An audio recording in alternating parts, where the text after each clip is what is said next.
नमस्कार दोस्तों, स्वागत है आप सभी का यूपीएससी उत्कर्ष में। मेरा नाम है पूजा द्विवेदी और जिस विषय के बारे में आज हम विस्तृत रूप से चर्चा करने जा रहे हैं वो है अल्पसंख्यकों का हाल बांग्लादेश में कैसा है। मोहम्मद यूनुस जिन्होंने अभी अंतरिम प्रधानमंत्री की कुर्सी संभाली, उन्होंने कहा है अगर अल्पसंख्यकों पर हमला नहीं रुका तो वो अपने पद से इस्तीफ़ा दे देंगे। जिस तरह से माइनॉरिटीज़ का ट्रीटमेंट होता है जनरली इस सिचुएशन में, वो काफ़ी ज़्यादा संगनीय है, काफ़ी ज़्यादा परेशान करने वाला है और हमारे प्रधानमंत्री ने भी इस बारे में मोहम्मद यूनुस साहब से बात की है। चलिए देखते हैं। हाल ही में बांग्लादेश की राजधानी ढाका में सैकड़ों लोगों ने देश के अल्पसंख्यक हिंदुओं को निशाना बनाकर की जा रही हिंसा के खिलाफ विरोध प्रदर्शन किया है। यहाँ पे शेख हसीना के इस्तीफे के बाद मुसलमान बहुल बांग्लादेश में हिंदुओं के घरों, व्यापारिक प्रतिष्ठानों और मंदिरों को निशाना बनाया जा रहा है, जिनमें एक स्कूल शिक्षक की मौत भी हो गई है और कम से कम 45 लोग इसमें घायल हो गए हैं। बांग्लादेश हिंदू बौद्ध ईसाई एकता परिषद का अनुमान है कि देश के 64 जिले में से कम 52 जिले 5 अगस्त के बाद से सांप्रदायिक हिंसा से प्रभावित हुए हैं। उन्होंने नोबेल शांति पुरस्कार विजेता अर्थशास्त्री मोहम्मद यूनुस से मदद भी मांगी है। उन्होंने हाल ही में कार्यवाहक प्रशासक के प्रमुख के रूप में कार्यभार संभाला है। परिषद ने एक खुले पत्र में कहा कि देश भर में अल्पसंख्यकों की गहरी आशंका, चिंता और अनिश्चितता है। संयुक्त राष्ट्र महासचिव के कार्यालय ने यह भी कहा कि बांग्लादेश की हिंसा में कमी आनी चाहिए। संयुक्त राष्ट्र ने कहा कि वह किसी भी नस्लीय आधारित हमले या नस्लीय आधारित हिंसा भड़काने के खिलाफ है। हजारों बांग्लादेशी हिंदू हिंसा से बचने के लिए पड़ोसी देश भारत में भी आ रहे हैं। भारतीय प्रधानमंत्री ने एक संदेश में हिंदुओं को और बांग्लादेश के अन्य अल्पसंख्यकों की सुरक्षा और संरक्षण की अपील की। मोहम्मद यूनुस ने कहा कि उनकी सरकार का लक्ष्य सभी के लिए लोकतंत्र, न्याय, मानवाधिकार और निर्भीक अभिव्यक्ति की पूर्ण स्वतंत्रता सुनिश्चित करना है। बांग्लादेश में अल्पसंख्यक वैसे कितने हैं ये जानना जरूरी। हमें ये तो पता है कि 1947 में जब पाकिस्तान बना था तो एक था वेस्ट पाकिस्तान, एक था ईस्ट पाकिस्तान। वेस्ट पाकिस्तान जो अभी का पाकिस्तान है, ईस्ट पाकिस्तान जो 1971 के लिबरेशन वॉर के बाद बांग्लादेश के नाम से जाना जाता है। बांग्लादेश एक प्रमुख रूप से मुसलमान देश है जिसमें लगभग 90% आबादी मुस्लिम है। शेष 10% विभिन्न अल्पसंख्यकों समूह से बना है, जिनमें शामिल है हिंदुओं का सबसे बड़ा अल्पसंख्यक समूह जो आबादी का लगभग 8% हिस्सा है। बौद्ध में मुख्य रूप से चटगांव हिल ट्रैक्ट्स में केंद्रित वे आबादी का लगभग 1% हिस्सा है। ईसाई एक छोटा लेकिन महत्वपूर्ण समुदाय, ज़्यादातर कैथोलिक और प्रोटेस्टेंट हैं। ये जनजातीय समूह जैसे कि चकमा, मरमा, संथाल, चटगांव हिल ट्रैक्ट्स और अन्य देश के हिस्से में रहते हैं। भाषाई के रूप से या लिंग्विस्टिक माइनॉरिटीज़ ये विष्णुप्रिया, मणिपुरी, कुरुक और सौराष्ट्र जैसी भाषाएं बोलते हैं। ठीक है। पूर्वी बंगाल यानी कि पूर्वी पाकिस्तान के लिए आधिकारिक 1951 की जनगणना के अनुसार प्रांत की कुल आबादी में हिंदुओं की संख्या बस 22% थी, जो 1991 तक घटकर 15% हो गई।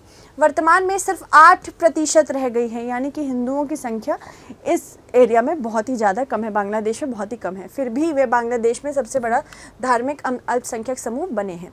बांग्लादेश में अल्पसंख्यक समुदाय के लोगों को कई चुनौतियां हैं, जिसमें से पहला धार्मिक उत्पीड़न है।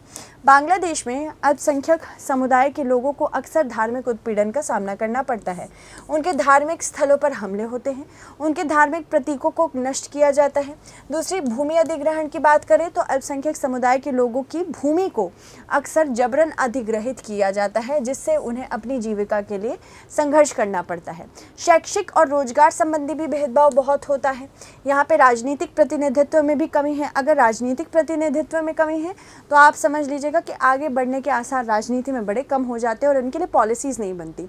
सांस्कृतिक पहचान की हानि भी होती है। अल्पसंख्यक समुदाय के लोगों की सांस्कृतिक पहचान अक्सर खतरे में होती है, क्योंकि उन्हें अपनी सांस्कृतिक परंपराओं और रीति रिवाजों को बनाए रखना मुश्किल होता है। भारत की अगर बात करें तो भारत में अल्पसंख्यक कौन है? यहाँ पे हमारे पास राष्ट्रीय अल्पसंख्यक आयोग अधिनियम 1992 की धारा 2C के अंतर्गत 6 समुदाय हैं जिन्हें अल्पसंख्यक घोषित किया गया है। सिख, मुसलमान, ईसाई, पारसी, बौद्ध और जैन उनमें से एक हैं।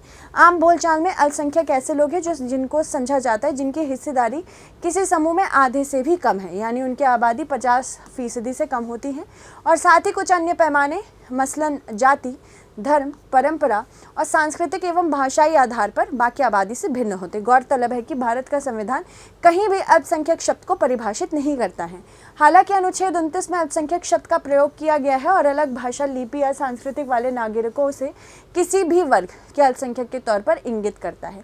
अनुच्छेद 30 में भी अल्पसंख्यकों का जिक्र किया गया है। इसके अलावा अनुच्छेद 350 ए और बी में अल्पसंख्यकों जो कि भाषाई बेसिस पे हमने लिंग्विस्टिक बेसिस पे रखा है, उनको भी रखा गया है।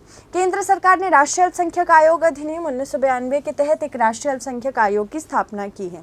यह अधिनियम सरकार द्वारा अधिसूचित 6 धार्मिक समुदायों के आधार पर शैक्षणिक संस्थानों को अल्पसंख्यक का दर्जा प्रदान करता है। भारतीय संविधान में अल्पसंख्यक शब्द को परिभाषित नहीं किया गया है। ये बहुत इंपॉर्टेंट चीज़ है कि माइनॉरिटीज़ का उल्लेख इस प्रकार से नहीं है कि माइनॉरिटीज़ होती क्या क्या है, पर संविधान में धार्मिक और भाषाई अल्पसंख्यकों को मान्यता दी गई है, परिभाषा नहीं दी गई है। अनुच्छेद 15 और 16 की बात करें तो ये अनुच्छेद धर्म, जाति, लिंग या जन्म स्थान के आधार पर नागरिकों के साथ भेदभाव का निषेध करते हैं। राज्य के अधीन किसी भी कार्यालय में रोजगार या नियुक्ति से संबंधित मामलों में नागरिकों को अवसर की समानता का अधिकार देते हैं, जिसमें धर्म, जाति, लिंग या जन्म स्थान के आधार पर किसी भी प्रकार का भेदभाव निषेध है। अनुच्छेद 25(1), 26 एवं 28 की अगर बात करें तो यह लोगों को अंतःकरण की स्वतंत्रता और स्वतंत्र रूप से धर्म का प्रचार, अभ्यास और प्रसार करने का अधिकार भी प्रदान करते हैं। संबंधित अनुच्छेदों में प्रत्येक धार्मिक संप्रदाय या वर्ग को धार्मिक और धर्मार्थ उद्देश्यों हेतु धार्मिक संस्थानों की स्थापित करने का भी अधिकार देते हैं। अपने स्वयं को धार्मिक मामलों का प्रबंधन, संपत्ति एवं अधिग्रहण व उनके प्रशासन का अधिकार भी शामिल है। राज्य द्वारा पोषित संस्थानों में धार्मिक शिक्षा या धार्मिक कार्यों में हिस्सा लेने, अनुदान सहायता प्राप्त करने की स्वतंत्रता भी दी गई है। अनुच्छेद 29(1) के तहत अपनी विशिष्ट भाषा, लिपि या सांस्कृतिक के संरक्षण का अधिकार दिया गया है। 29(2) के तहत राज्य द्वारा पोषित किसी भी शैक्षणिक संस्थान में केवल इस आधार पर प्रवेश देने के लिए मना नहीं किया है जो कि अमुक व्यक्ति किसी धर्म, जाति, जनजाति या भाषा विशेष से जुड़ाव रखता हो।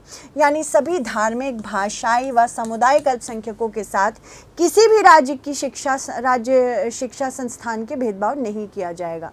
अनुच्छेद 350(b) में मूल रूप से भारत के संविधान में भाषाई अल्पसंख्यकों के लिए विशेष अधिकारों के संबंध में कोई प्रावधान नहीं दिया गया है। इसे 7वें संवैधानिक संशोधन अधिनियम 1956 द्वारा संविधान के अनुच्छेद 350(b) के रूप में जोड़ा गया है। मीन्स का एक क्वेश्चन देख लीजिए, कोशिश करिएगा सॉल्व करने की। भारत में अल्पसंख्यकों के निर्धारण की प्रक्रिया का उल्लेख करते हुए उनके संवैधानिक अधिकारों का वर्णन करें। केंद्र सरकार 2 कथन दिए गए हैं, इसमें से आपको सही चुनना है, ठीक है। So thank you so much everyone, stay updated.